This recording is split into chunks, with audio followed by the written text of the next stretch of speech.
everyone, Kelly here, and we are a little over a week into November, and I'm going to be leaving soon to go to visit my parents for the last half of November. So we are, as a family, since we're homeschooling, we can make our trip for Thanksgiving more extended. My husband works from home, so we're going to spend the entire last half of November visiting my parents. They live in the south, which is great because, we live in the north, so as it's starting to get colder here, we can go down there, and they have beautiful trails near their house and things like that, so we'll get to really spend the last half of the November and really in their prime fall time, hiking and doing things like that. My husband will work for the first week and then have the second week off, the week of Thanksgiving.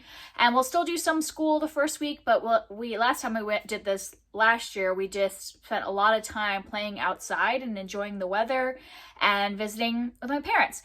And so I'm planning on what books to bring, of course, because, anytime a reader, we have to go on a vacation, we have to think about what we're going to read. And I have some nonfiction books that I'm going to be taking as part of Nonfiction November, but I didn't want to read exclusively nonfiction on my vacation because, I want to have some ones that are a little more adventurous and fun, some fantasy, things like that.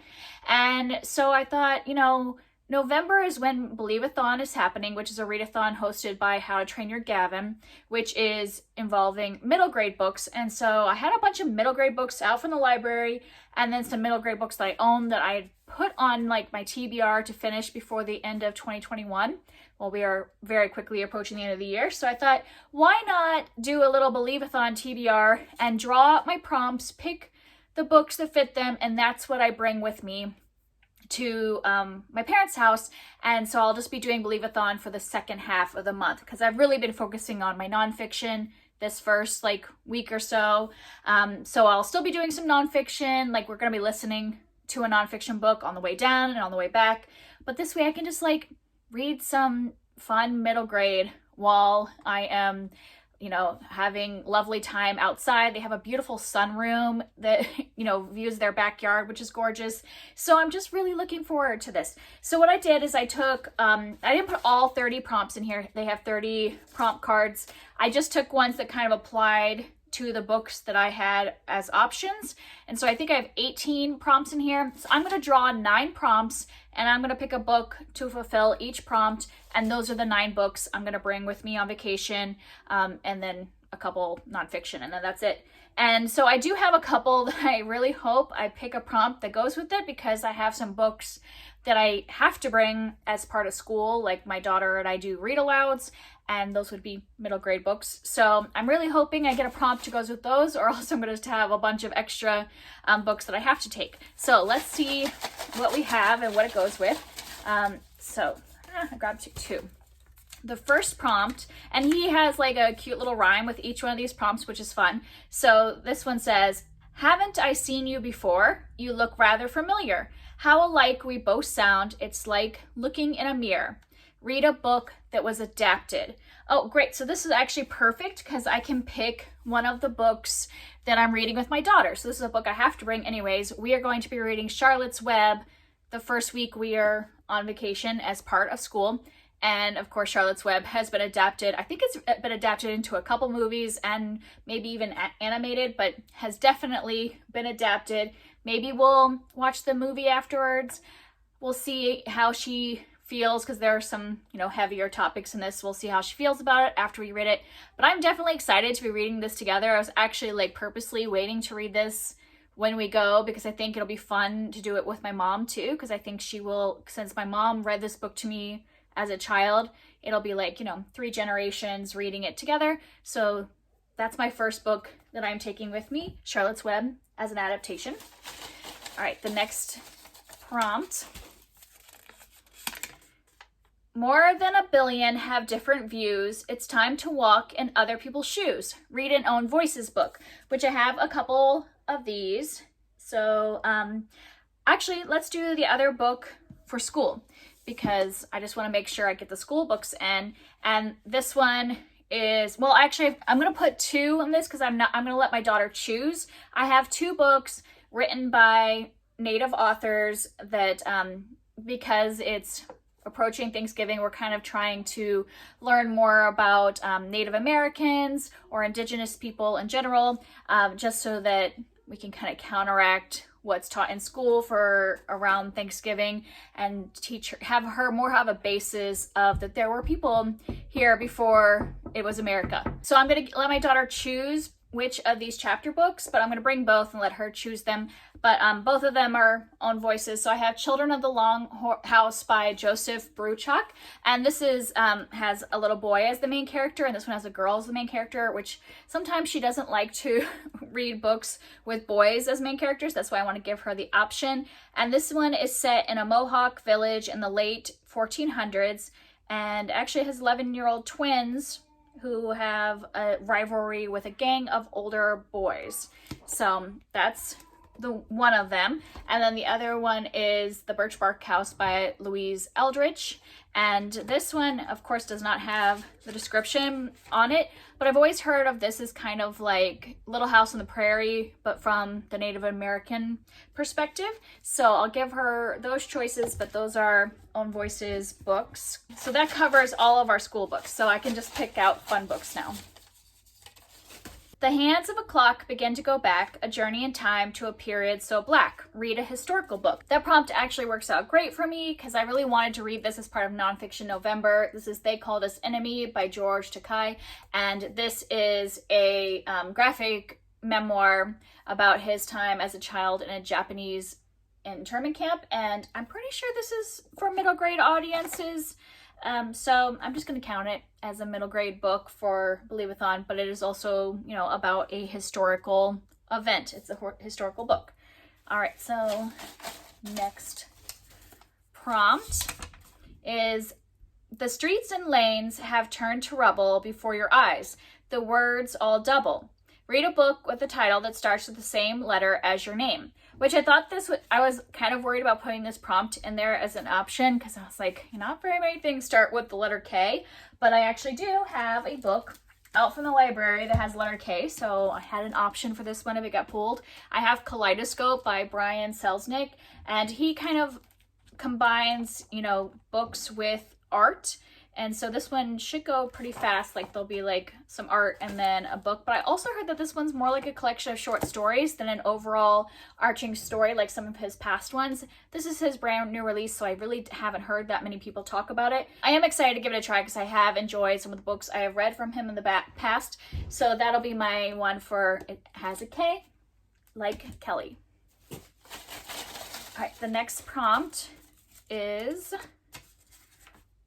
when you find your world is gray, look for the rainbow every day. Read a book that features your favorite color, which my favorite color is blue. So I actually have a lot of options with blue. So that actually makes it harder because then I have to like choose what I want. I think I'm gonna go with this one because this is a book I already started and I would really like to finish it before the end of the year because I'm trying to finish off the books I started earlier. This is Wolf Speaker by Tamara Pierce, and this is the second book in the Immortals Quartet, and I really had wanted to finish this whole series this year, and I don't think that's going to happen since I'm still only on the second book, and I had already started a couple months ago. But as you can see, kind of like around the wolf is some blue. It's not like predominantly blue, but there's enough blue. I think this is a very pretty cover, so I think it'll count as having my favorite color on the cover. All right, so we still have 4 more to go. The next one is: when ink fills pen and pen fills page, the images will last an age. And this is: read a book that has illustrations. So I figured with middle grade there'd be a lot of them with illustrations, but I kind of fear like that I already picked all the ones that have illustrations. No, this one does. Okay, good. Because that was almost all the ones that have illustrations I'm already bringing, but this one has illustrations. The House with Chicken Legs by Sophie Anderson. I really wanted to be able to bring this one because I just was given this book by my friend Kara from Wild Book Garden, and she has done annotation. I couldn't think of the word. She's annotated it, so she has put like little things saying her thoughts along the way, and she just sent it to me like a week ago or something like that. So I'm really excited about reading this and getting to like see her annotations as I go. And this one, I think that this is kind of like a retelling of the Baba Yaga story. I've heard great things about this book. The cover is gorgeous, and it does have some illustrations in it. So that'll be fun to have that one to take along and read. So where am I at? 1, 2, 3, 4, 5, 6. So we have 3 more to pick. Next one is a book type you have that is so appealing, follow the hype and trust your gut feeling. Read a 5-star prediction. So, trying to think of the ones I have left here, what I think will be 5 stars. Okay, I'm going to pick something that's a sequel because I gave the first book 5 stars, so I'm hoping that the sequel will be 5 stars, and that is Paola, Santiago and the Forest of Nightmares by Talor K. Mahia. I read the first book in this series, which I think is Paola, Santiago and the River of Tears? The River or something. Now I can't remember what the first book was called, but yeah, this is the sequel, and I loved the first book. It's in the Rick Riordan Presents, so it's like kind of like an adventure book, but it's like an own voices author, and I really loved the friendship group in the first one, and like the surprises that happened along the way. I don't think I could tell you much about what this book is about, because I'm assuming it happens after what happened in the first book, but I'm really looking forward to this one. So I hope it'll be a 5-star book. You know, you never know with sequels, because sometimes when you give the first book 5 stars, all of the books in the series end up being 5 stars and it's like a new favorite series. But then there's also the possibility that the second book is going to disappoint me because I love the first book so much. So we're just going to hope that this is a 5-star book and make it a 5-star prediction. All right, the next one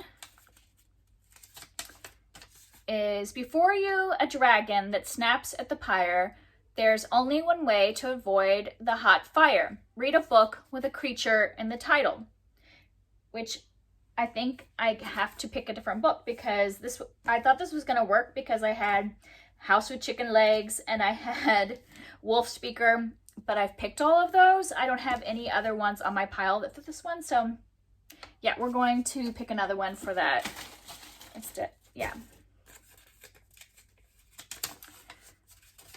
So the next one is step away from what you know. It's not so bad when you change status quo. Read something out of your favorite genre. So my favorite genre of middle grade is fantasy. And so let me see if I have anything that's not fantasy left. So I do everything I have left is fantasy except for one book, and that is a nonfiction. I have absolutely everything, which I think that I have said that this will be on my TBR like a million times, so I should just read it. And this is just like a history of like the beginning of the world and ancient civilizations and things like that. And since it's nonfiction, I don't often read middle grade nonfiction, so it's outside of my typical middle grade genre. So we're going to count that. So 1, 2, 3, 4, 5, 6, 7, 8. I said I was gonna pick 9, right? So I only have one more to go. A brand new setting to explore, take the plunge, open the door, read an adventure. And all of the rest of the books that I have could fit that. So there's 2 that I'm really interested in that have kind of the same topic. So I have to decide. I have 2 books about that revolve around Egyptian mythology because we just studied Egypt in homeschool. And so I'm trying to decide between bringing The Red Pyramid by Rick Riordan or Theodosia and the Staff of Osiris by R.L. Lefevre's. I read the first book of this to my daughter for school, and this one was just me to read by myself. So I think I'm actually going to bring this one with me, and that way I can just check with my daughter if she wants to read this together. So I might save this one for when we get back. Maybe it's something we'll do over Christmas when we're not doing homeschool, so it'll be separate from the books I already have assigned to read. So I think I'm going to bring this one as my adventure book. So The Red Pyramid is about some kids whose dad is an Egyptologist, I believe, and I think some things start happening that involve the gods of ancient Egypt. I really don't know much about this, but I'm really excited about reading this now that I have read so many books about Egyptian mythology. I think I'm going to recognize a lot of the gods and goddesses and things that are brought into this book. So I'm really looking forward to this one. So yeah, that's the last one on my TBR. So here is, I don't know if I can actually stack these up. I think this will be a great combination. I have a couple of nonfiction books that can count as nonfiction November.